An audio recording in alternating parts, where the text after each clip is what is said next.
ler Marcos 5, a partir do versículo 15 até o 20.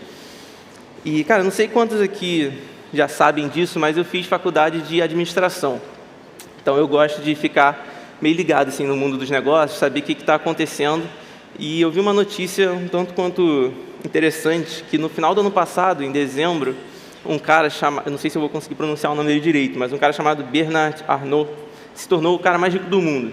E eu vi que ele tem um patrimônio de 214 bilhões de dólares, que é bizarro, né? Para começar. Isso, fazendo uma conversão aí, para quem é bom de matemática, vem comigo, cara, dá mais de R$1 trilhão, e é realmente absurdo. Assim. Se a gente pegar uma parte muito pequena disso, 0,01%, essa fração do dinheiro desse cara seria 127 milhões de reais. Enquanto que se a gente pegar 0,01% de uma quantia um pouco mais plausível, sei lá, 100 mil reais, essa mesma porcentagem daria só R$10. Então, tipo, R$10 para a gente é 127 milhões para esse cara. E isso me fez pensar, cara, o que a gente tem de mais valioso assim, na nossa vida? Não sei se você já pensou nisso em algum momento, assim. Cara, alguns podem pensar, cara, numa casa, né, na casa dos meus pais, pô, um videogame, né, um PlayStation 5 aí realmente tem muito valor. Mas, ou até talvez um item um pouco mais simbólico, assim. Eu fiquei pensando, cara, na minha aliança de casamento, assim, como isso tem um valor muito grande para mim. Porque o valor das coisas, às vezes, ele é fixado, né, um valor financeiro, pô, na minha aliança mesmo, vai ver a quantidade de ouro que tem aqui, de peso, e quanto que está o ouro vai chegar no valor financeiro. Mas o valor das coisas, ela está muito atrelado também ao que ela representa para a gente, né? Então, a minha aliança, cara, ela representa muito mais do que só um anel, né, de ouro. Ele, cara, é o meu compromisso diante de Deus, né, o meu compromisso com a minha esposa. E isso, cara, vale muito mais, assim, do que qualquer joalheiro, sei lá, poderia pagar por ela, assim. A própria vida, né, da minha esposa, cara, eu daria a minha vida por ela, porque eu sou o marido dela. Mas talvez ninguém mais aqui faria isso, sabe? Ou muito poucas pessoas dariam a vida por ela, assim, também. Isso pelo mesmo motivo, né? E hoje a gente vai ver uma história em que Jesus está presente, Jesus faz algumas coisas e, cara, dois grupos de pessoas, eles atribuem um valor muito diferente, assim, à presença de Jesus ali. Não sei se você já abriu sua Bíblia aí, Marcos 5, eu vou explicar um pouquinho, cara, para vocês entenderem o que está acontecendo até aqui. Até Marcos 4, Jesus, ele já fez alguns milagres, ele está naquele momento que ele está ensinando o povo ali na Galileia, né, os judeus. E ele fala para os seus discípulos, cara, vamos ali para o outro lado, para outra margem. E eles vão para o mar mesmo da Galileia, e eles quase morrem naquela tempestade bizarra, que até os discípulos, né, que alguns deles eram pescadores, eles acharam que ia morrer, então, cara, era uma tempestade realmente bizarra. Aí eles acordam Jesus desesperados, Jesus, cara, acalma a tempestade, eles chegam naquela região e eles são apresentados, assim, a uma cena de filme de terror, assim, um cara endemoniado, se cortando, gritando e andando, sabe, sozinho, vivendo nos sepulcros ali, no cemitério. E eu imagino, sabe, a cabeça dos discípulos, assim, eles acabaram de sair de uma tempestade que eles acharam que iam morrer, sabe, talvez tenham achado que, cara, se safaram por pouco e chegam nessa nova região e tem um endemoniado bizarro lá, e sai correndo para cima deles. Ele se prostra diante de Jesus e começa a implorar para ele, assim, para que Jesus não mandasse ele para fora da região, mas mandasse ele para uma manada de porcos que estava ali perto. Jesus permite que eles façam isso. Eles vão para esses porcos, matam os porcos, né, fazem os porcos se afogar no mar. E aí o pessoal que cuidava dos porcos falam isso, o que aconteceu para o resto do povo. E aí a gente chega nesse texto que a gente vai ler agora, se está aí, a partir do versículo 15. Quando se aproximaram de Jesus, o resto do povo, né, viram ali o homem que fora possesso da legião de demônios, assentado, vestido e em perfeito juízo, e ficaram com medo. Os que estavam presentes contaram ao povo o que acontecera ao endemoniado e falaram também sobre os porcos. Então o povo começou a suplicar a Jesus que saísse do território deles. Quando Jesus estava entrando no barco, o homem que estivera endemoniado suplicava-lhe que o deixasse ir com ele.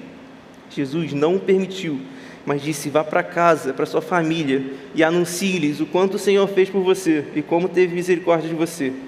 Então aquele homem se foi e começou a anunciar em Decápolis o quanto Jesus tinha feito por ele. Todos ficavam admirados. Amém. Cara, não sei quantos já conhecem essa passagem, né? É uma passagem razoavelmente conhecida, assim. Mas, cara, duas coisas que me chamaram a atenção logo de cara, assim, é que, primeiro, esse povo, ele não se tratava de um povo judeu, né? Quando Jesus fala, pô, vamos ali para o outro lado, ele sai da Galileia, que é em Israel, e vai para essa nova região, que é em Israel também, mas estava com um povo estrangeiro ali. Como é que a gente sabe disso? Porque eles criavam porcos ali, né? Porcos, até hoje, são animais impuros lá para os judeus, de acordo lá com a lei de Moisés. E isso se deu porque era uma estratégia de dominação do Império Romano, que era o maior império lá na época, que estava controlando tudo. Então, o Império ele pegava algumas terras de algum povo que ele estava dominando, dividia ela, botava estrangeiro ali dentro. Isso para enfraquecer, né, qualquer possibilidade de revolta do povo e também para humilhar o próprio povo que estava ali. E esse povo mesmo, que eles chamam de os Gerazenos, eles escolheram criar porcos ali, né? Talvez fizesse mais sentido para eles, sei lá, criar ovelhas por estar ali perto de Israel, facilitaria a troca, facilitaria a venda, mas, cara, eles escolheram criar porcos mesmo para fortalecer essa questão de humilhação dos judeus mesmo. Então, por que eu estou falando tudo isso? É para a gente entender, cara, que eles não gostavam dos judeus, sabe? Eles não queriam os judeus ali perto deles. Era realmente para humilhar ali. Então, imagina, sabe, Jesus e os discípulos chegando daquela tempestade ali naquela terra nova, já o pessoal, olhando muito torto assim para eles. E, cara, Jesus chega ali e quando ele transforma a vida daquele cara, a gente vê que o povo, ele preferiu a vida de alguns porcos, né, dos 2.000 porcos, do que a presença de Jesus, do que a própria vida restaurada daquele cara. Quando Jesus faz lá, né, o milagre, ele expulsa o demônio do cara, eles já começam a chegar para Jesus e suplicar a ele para que ele saísse logo da região, mas não aquele cara. Esse que foi restaurado, ele entendeu muito mais quem era Jesus e qual era o valor da presença de Jesus. E aí, cara, para ele, Jesus passou a ser a coisa mais valiosa da vida toda. Ele estava disposto a deixar tudo para trás.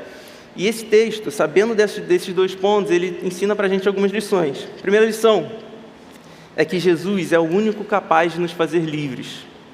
Isso é maravilhoso. Quando o texto ele introduz para a gente esse cara, Jesus pergunta para ele, cara, qual é o seu nome, né, para os demônios? E eles se autodenominam legião. Isso faz referência às legiões romanas, né, que de novo eram grupos de soldados do Império Romano, que era o império mais poderoso na época, e cada legião, cada destacamento desse tinha de 5 a 6 mil soldados romanos. Ou seja, era muito poderoso. Assim. Você ia para uma guerra, você ia para uma batalha, a última coisa que você queria ver do outro lado era uma legião romana. Mas mesmo assim, cara, bastou uma palavra de Jesus para submeter todos eles por completo. Assim. Isso é maravilhoso. Jesus simplesmente chegou e demonstrou com clareza que ele estava no total domínio da situação ali, como ele tinha acabado de fazer também com a tempestade, ao acalmar aquela tempestade. E ele, cara, foi capaz de libertar esse cara que ninguém era capaz de prender. Olha lá, você está com a Bíblia aberta ainda, os versículos 3 e 4. Esse homem vivia nos sepulcros e ninguém conseguia prendê-lo, nem mesmo com correntes, pois muitas vezes lhe haviam sido acorrentados pés e mãos, mas ele arrebentara as correntes e quebrara os ferros de seus pés. Ninguém era suficientemente forte para dominá-lo. Algumas coisas que me chamam a atenção nesse texto são baseadas em alguns contrastes, né? E um contraste muito bonito é um desses, que, cara, Jesus, ele foi poderoso o suficiente, ele foi o único poderoso o suficiente, não para dominar esse cara, que nem as pessoas estavam tentando fazer, mas para finalmente libertar ele de todas essas correntes espirituais que prendiam ele realmente, né? E agora sim, cara, o que Jesus libertou, ninguém mais vai ser capaz de prender. Cara, a gente é livre, a gente já não está mais escravo do pecado mesmo, né? Depois que a gente conhece Jesus, tudo muda. E, cara, isso é maravilhoso. Tem uma música do Fruto Sagrado, que eu gosto muito, lá da banda do Marcão, que eu cresci ouvindo, assim, que diz que a morte morreu de medo ao ver Jesus nascer. E isso é muito maneiro, né? É uma poesia bonita. E que aconteceu aqui nesse texto também, cara. Esses espíritos imundos, eles morrem de medo de Jesus, porque Jesus, cara, era a profecia sendo cumprida, era a promessa de Deus para a humanidade, era a salvação certa da humanidade, mas ao mesmo tempo a condenação inevitável desses espíritos. Então é claro que eles teriam medo. E também, que nem uma música que a gente canta aqui na igreja, nele eu sei que posso crer, nem a morte o venceu. Nada é mais poderoso do que Jesus. Muito obrigado. E aí, depois eu posso tentar arranjar um espaço para a Clovinha aí no louvor. Mas, cara, foi assim com esse cara e foi assim na minha vida também. Meus pais estão aqui hoje e eles vão saber, testemunhar aí também, se alguém duvidar aí de mim. Mas, cara, 4, 5 anos atrás eu não queria nada com Deus, eu estava totalmente perdido, sozinho, exatamente igual a esse cara. Passava gerando destruição mesmo, assim, por onde eu andava, cara, destruindo totalmente o relacionamento ali com meus pais. E graças a Deus hoje ele já está restaurado, mas simplesmente pela graça de Deus, como foi aqui também. Cara, você ainda está preso a algum vício, você ainda está preso a algum pecado, saiba que Jesus, Ele é poderoso o suficiente para libertar, para transformar, porque Ele é o único capaz de nos fazer livres, de fato. Segunda lição que a gente aprende com esse texto é que Deus sempre age com misericórdia para a salvação. E olha que maneiro, no versículo, logo na passagem anterior ali, essa passagem da tempestade que eu falei, Jesus chega para os discípulos e fala, cara, vamos para o outro lado. E a gente leu até o versículo 20, mas logo no versículo seguinte, no versículo 21, o texto fala que eles voltaram para outra margem de novo. Então, cara, a gente consegue ver que Jesus, ele não foi lá para o outro lado do mar para pegar um bronzeado, para levantar uma altinha, para fazer qualquer coisa. Ele estava ali com o coração ardendo, ele foi movido por compaixão para encontrar aquele cara justamente. Ele não estava ali aleatoriamente, assim.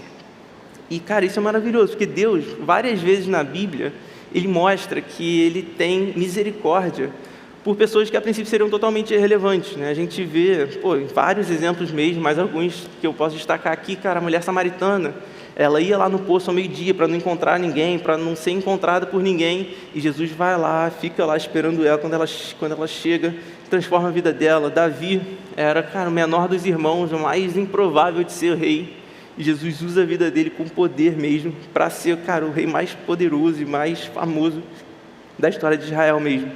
Cara, Ele se importa com as nossas vidas, mesmo que ninguém mais se importe. Olha que coisa bonita. E o texto, ele descreve esse cara como portando, né, espíritos imundos. E eu fiquei pensando, cara, o que fez esses espíritos serem imundos, de fato, né? E, cara, o que faz esses espíritos serem imundos é o pecado que tem neles. É o fato deles terem se rebelado contra Deus. E eu fiquei tentando pensar em alguma analogia, e eu lembrei de uma história que rolou logo antes do retiro, na semana do retiro mesmo, assim, numa quarta-feira eu tinha uma reunião aqui na igreja, então eu me arrumei um pouco mais bonitinho, né, para ir para o trabalho, que eu trabalho no Rio, e aí, cara, 7 horas da manhã, eu lá, perfumadinho, com uma camisa maneira, uma calça maneira, cara, fui entrar no ônibus, o ônibus chegou, o AC3 ali na central, ar-condicionado, né, top. São Gonçalo isso talvez nem sempre rola, né, mas é bênção.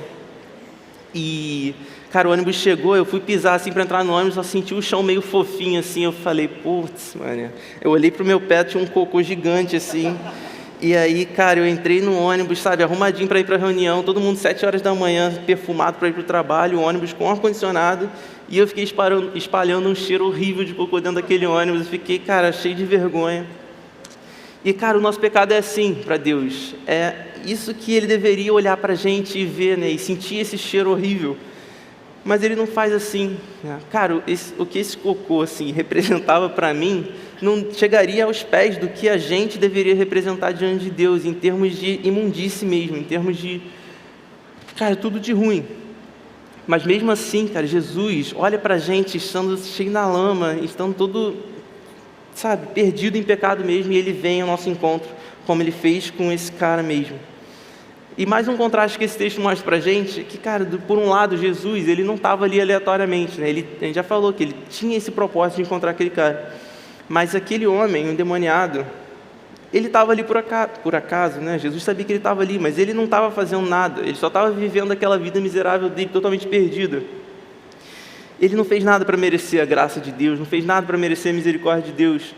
E, cara, a nossa vida é exatamente assim também. Não sei se em algum momento talvez você possa pensar que, cara, você fez alguma coisa para merecer a graça de Deus, ou que, pelo menos, sabe, você, sei lá, líder de célula, ou trabalhando servindo em algum ministério aqui, que, cara, Jesus te alcançando, você seria útil para alguma coisa no ministério. Cara, mas não, Jesus não precisa da gente para nada. Que nem Ele não precisava desse cara, mas Ele agiu com misericórdia mesmo. Misericórdia é quando a gente não recebe aquilo que a gente deveria receber, né? A gente merecia a ira, como a gente canta aqui na igreja também.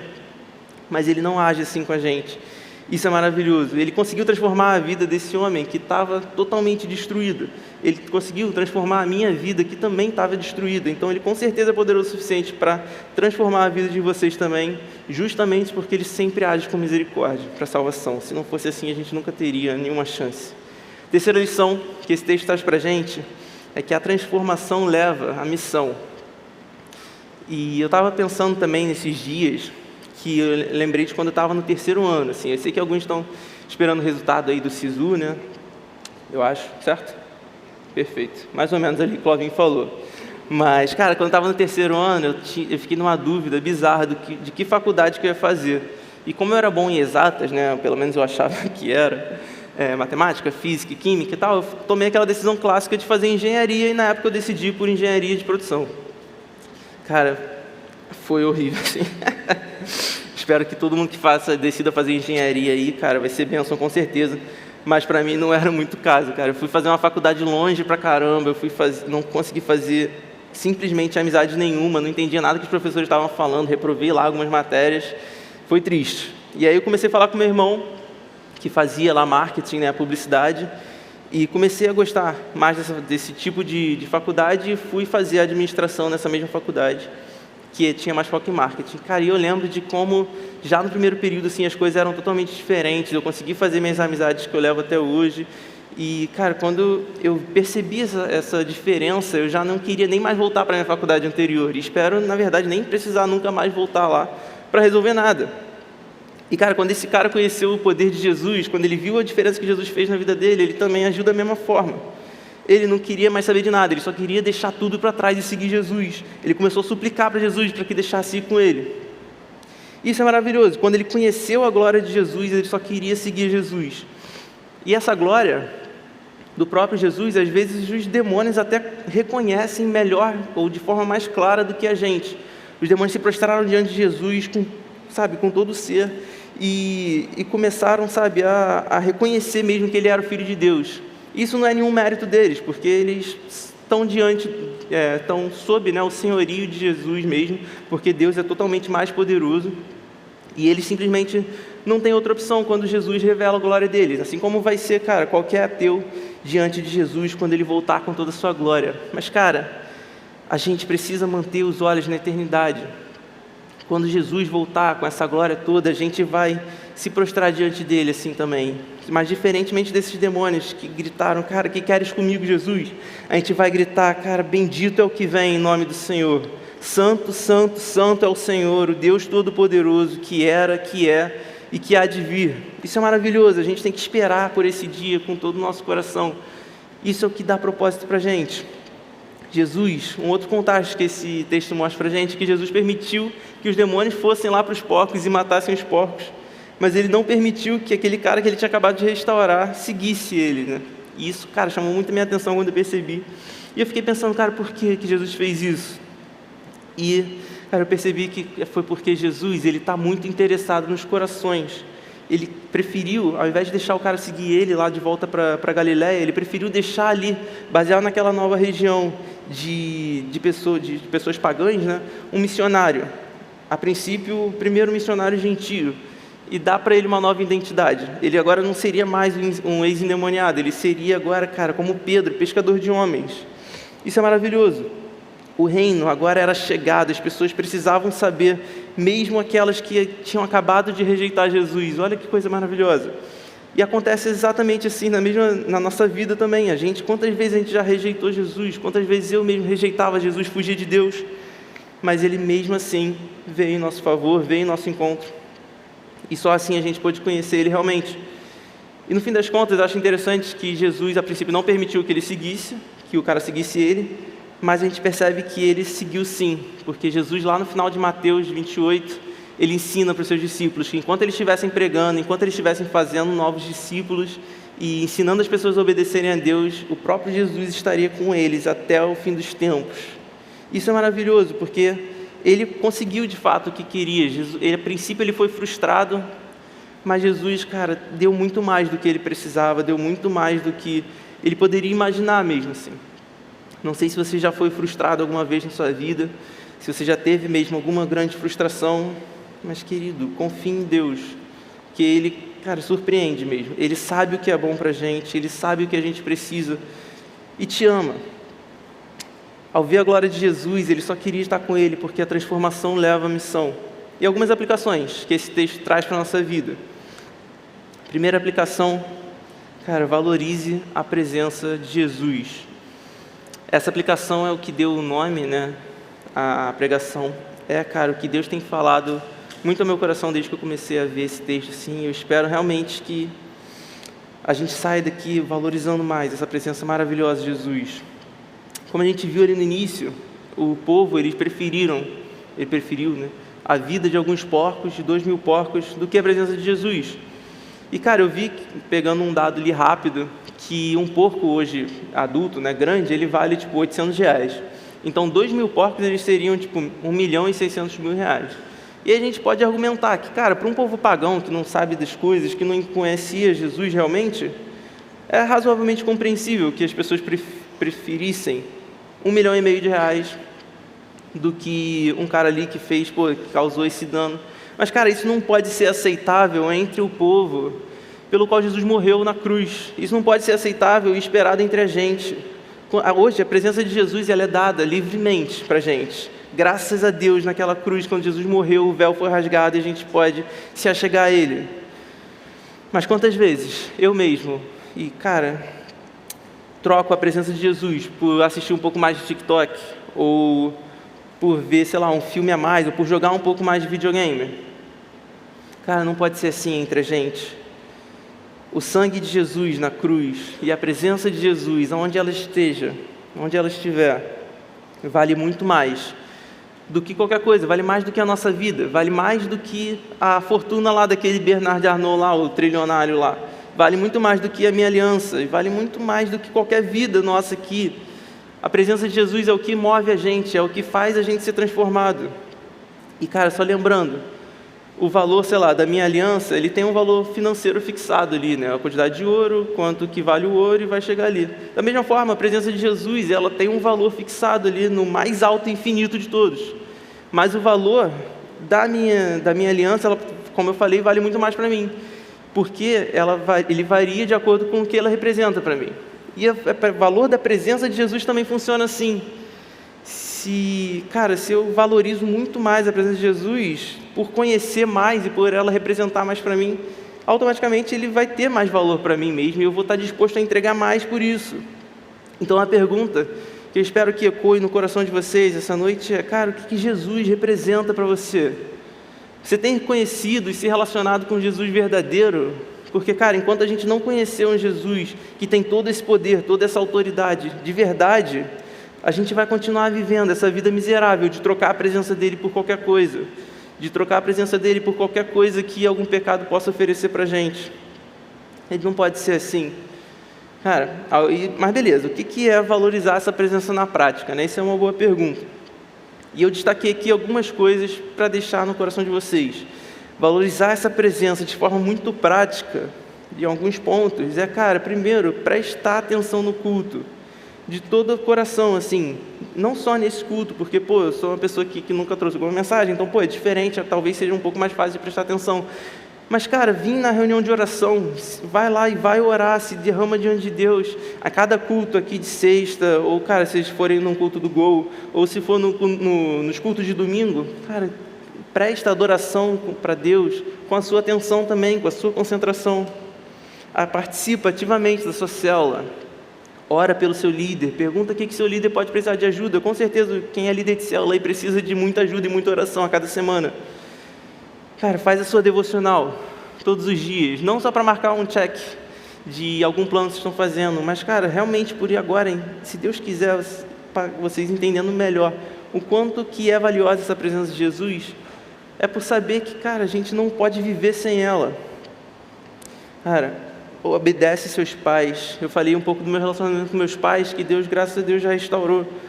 Mas, cara, eu sei um pouco o que é discutir com meus pais. E, cara, eu percebi em algum momento que qualquer discussão que você ganhe com seus pais, se você estiver desagradando a Jesus, você já vai ter perdido tudo. Então, cara, obedece seus pais. Honra mesmo.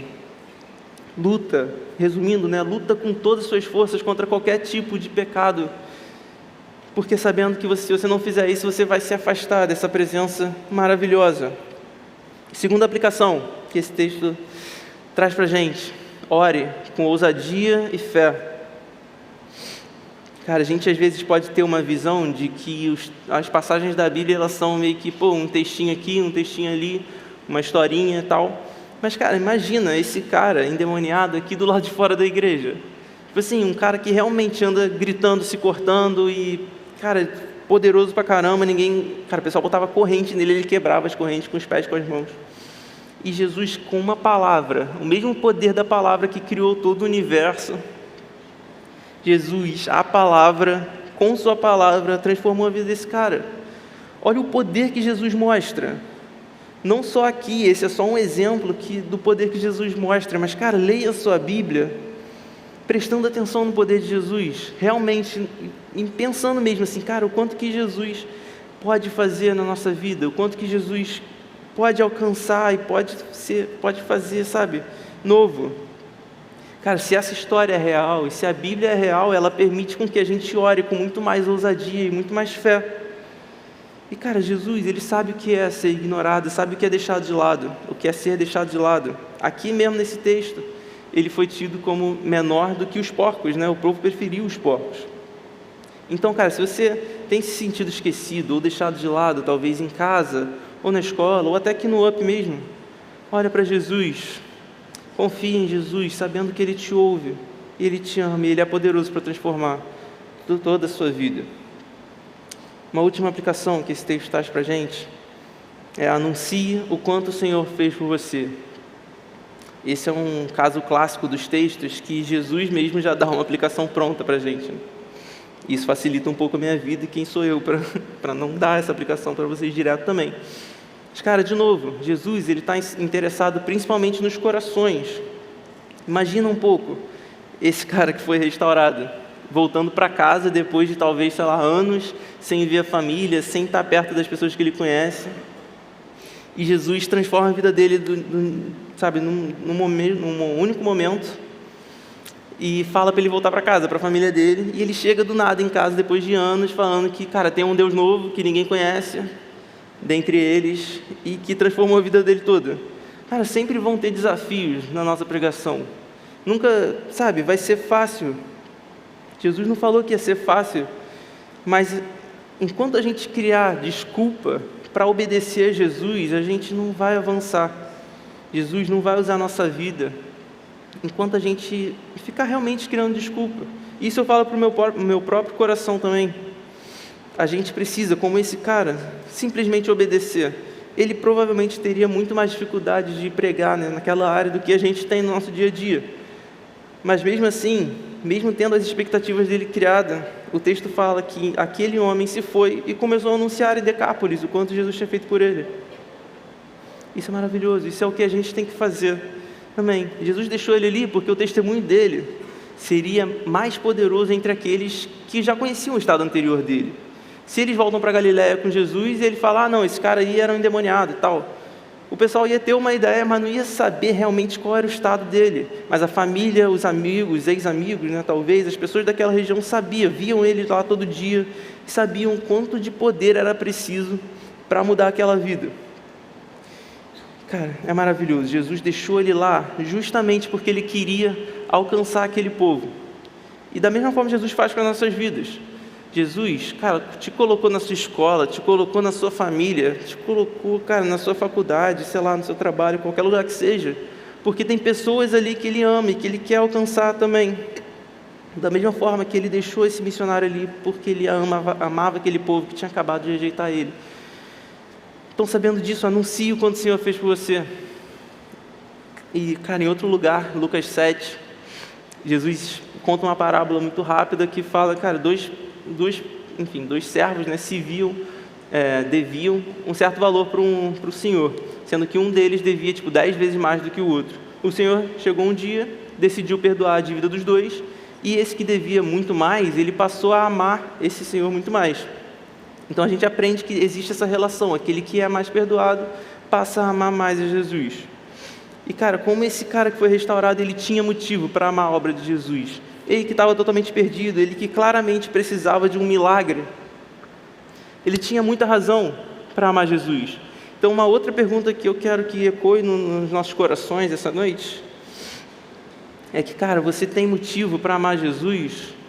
É claro que todo mundo aqui tem motivo para amar Jesus, se for parar para pensar, mas esse motivo, ele varia de acordo com a convicção de pecado que a gente tem. Você entende o quanto que você era necessitado de graça e de misericórdia, como esse cara era tão claramente necessitado. Se não, hoje mesmo, em casa, ore por convicção de pecado. Ore para que Jesus te revele o quão ruim o nosso coração é, o quão ruim o seu coração é, e quanto você precisa dessa presença maravilhosa de Jesus. Fale a todos o que Jesus fez na sua vida. Isso é o que Ele ordenou para esse cara, isso é o que Ele ordena para a gente. O que o Senhor fez e como Ele teve misericórdia de você. Fale isso na sua casa, na sua academia, sei lá, no CrossFit, enquanto você joga videogame com seus amigos aí online, qualquer coisa. Jesus, Ele quer encontrar as pessoas à nossa volta, Ele usa as nossas vidas, Ele envia a gente para isso. E para concluir, a gente era esse endemoniado, gente. Graças a Deus Ele transformou as nossas vidas. Temos pregado a todos sobre o quanto o Senhor fez por nós e como Ele teve misericórdia de nós. Temos valorizado a presença desse que fez toda a diferença na nossa vida. Viva como quem sabe que Jesus é poderoso e que Ele é a coisa mais valiosa de toda a nossa vida. Jesus, obrigado, Pai, pela Sua palavra. Obrigado pela Sua presença maravilhosa mesmo, Senhor, como a gente viu aqui essa noite. Deus, se derrama aqui nesse lugar, Senhor, se faça presente mesmo, Senhor. Abre os nossos olhos para que a gente reconheça o nosso pecado, para que a gente reconheça o valor mesmo da Sua presença, Senhor, e que a gente possa, a cada dia, lutar de verdade contra o pecado, Senhor, e buscar uma vida mais santa, buscar uma vida mais perto de Você mesmo, Senhor. Faz Sua obra aqui no meio, no nosso meio, e, cara, abençoa cada jovem aqui do UP, por favor, Senhor, em nome de Jesus. Amém.